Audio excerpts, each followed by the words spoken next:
Good morning. From the Heart, our morning daily devotional. The reading for today is entitled, Let the Plagues Begin, July 22nd. Did we in our own strength confide, our striving would be losing.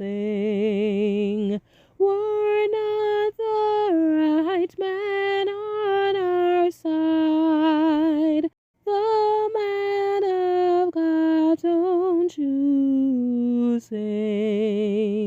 Dusk has cooled that baby, Christ Jesus it is He, Lord Sabbaoth His name, from age to age the same, and He must win the battle.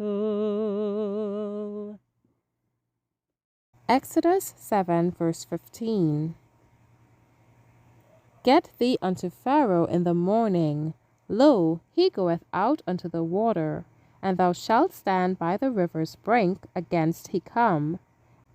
And the rod which was turned to a serpent shalt thou take in thine hand. Moses and his brother were next directed to meet the king as he visited the river in the morning, and standing upon its bank, they were again to repeat their message to him, and, as proof that God had indeed sent them, they were to stretch out the rod over the waters in all directions, thus changing them into blood. It was done, and the river ran blood, and all the water in their houses was changed to blood. The fish died, and the water became offensive to the smell. But the magicians of Egypt did so with their enchantments, changing in the same way the water drawn from wells. Still the king hardened his heart and refused to yield. For 7 days the plague continued, the inhabitants being obliged to dig wells to supply themselves with water. Another effort at moving the king was now made. The rod was again stretched out over the waters, and frogs came up from the river and spread over the country into the houses and bedchambers and ovens and kneading troughs. The magicians with their enchantments appeared to bring up similar animals. The general nuisance soon became so intolerable that the king was earnest to have it removed. But although the magicians had succeeded in producing frogs, they could not remove them. When Pharaoh saw this, he was somewhat humbled, and desired Moses and Aaron to entreat the Lord for him that the plague might be stayed. They reminded the haughty king of his former boasting, and asked where was now the vaunted power of his magicians.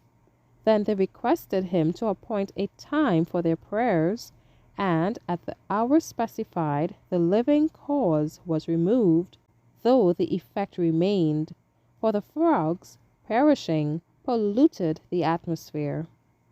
The work of the magicians had led Pharaoh to believe that these miracles were performed by magic, but he had abundant evidence that this was not the case when the plague of frogs was removed.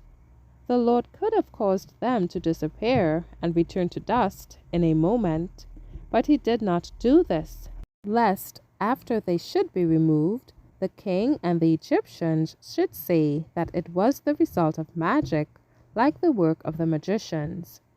Here the king and all Egypt had evidence which their vain philosophy could not dispose of, that this work was not accomplished by magic, but was a judgment from the God of heaven. Thank you for listening. Shalom.